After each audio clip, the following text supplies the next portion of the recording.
Hey guys, welcome back to our channel. Tirupati జిల్లా Venkatagiri town ఉంది వెలిసి ఉన్న పోలేరమ్మ జాతరలో ఈ రోజు మంగళవారం రోజు ఇంటికాడ వాళ్ళ సాంప్రదాయాల ప్రకారం అమ్మవారిని పెట్టుకొని సొంటన్నం ఎత్తడం అయితే జరుగుతుంది. కొంతమంది సొంటన్నం అయితే వెతుతారు. చూడండి, ఇక్కడ లైవ్ లో మనమైతే ఎలాగా సొంటన్నం ఎత్తి అమ్మవారిని వాళ్ళు పెడతారన్నది చూడబోతున్నాం అనమాట.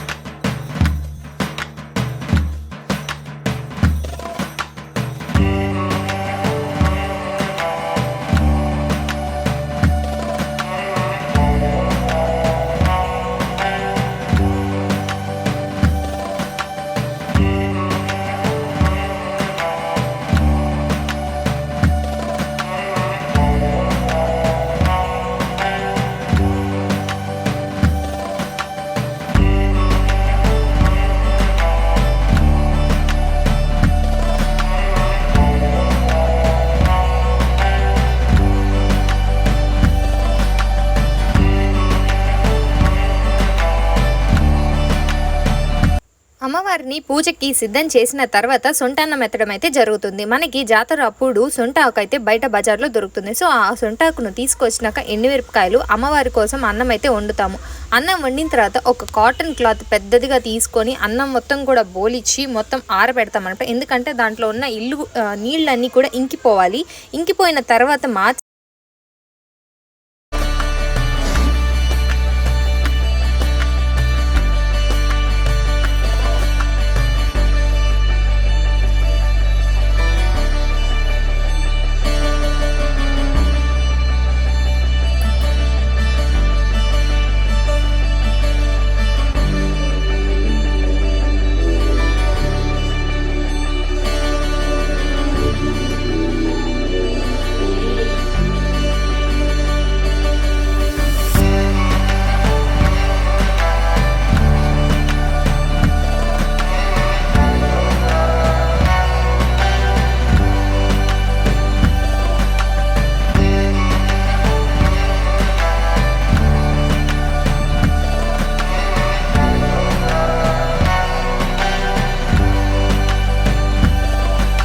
నలభై ఏళ్ల నుంచి మా నాన్నమ్మే సొంటన్నం ఎత్తడం అయితే జరుగుతూ వస్తుంది. అదేవిధంగా ఈసారి జాతరకు కూడా మా నాన్నమ్మే ఎత్తుతుందనమాట. సో ఎలా చేస్తారు ఏంది అన్నది మీరు కూడా చూసేసేయండి.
సొంటాన్నం చేసిన తర్వాత అమ్మవారికి నైవేద్యంగా దీన్ని పెట్టేసి 3 రోజుల తర్వాత అంటే జాతర అయిన తర్వాత మాత్రం ఈ సొంటాన్నాన్ని ఓపెన్ చేస్తారనమాట. సో ఇదే విధంగా పూజ చేస్తారు కొంతమంది వాళ్ళ ఆచారాల ప్రకారం.